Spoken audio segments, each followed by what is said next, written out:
32,000 প্রাথমিক শিক্ষক বাতিল, মামলার মোড় ঘুরে যেতে চলছে। আজকে ভিডিওটির মধ্যে দিয়ে প্রাথমিক শিক্ষক যে রয়েছেন 32,000 তাদের ভিডিওটি অবশ্যই প্রথম থেকে শেষ পর্যন্ত দেখা খুবই জরুরি। ভিডিওটির সঙ্গে থাকুন, ভালো লাগলে লাইক করুন, চ্যানেলে প্রথমবার হলে সাবস্ক্রাইব করে পাশের বেল আইকনটিকে বাজিয়ে রাখুন এরকমই গুরুত্বপূর্ণ খবরগুলো সবার প্রথমে দেখবার জন্য। তো চলুন ভিডিওটিকে শুরু করা যাক।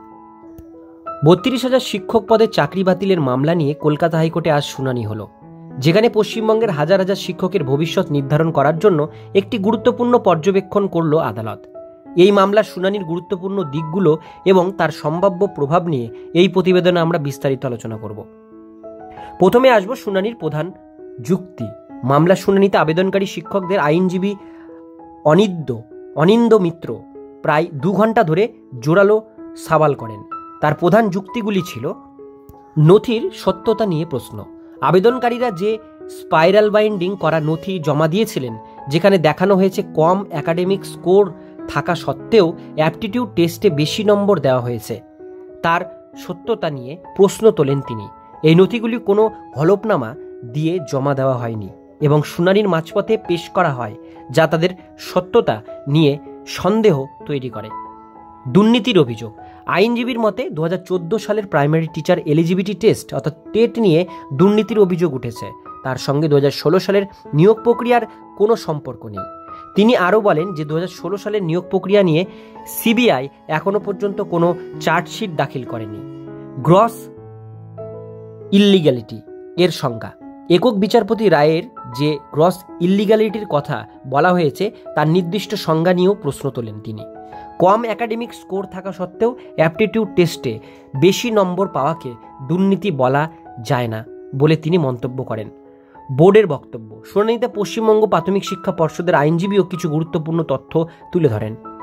নিয়োগ সংখ্যা।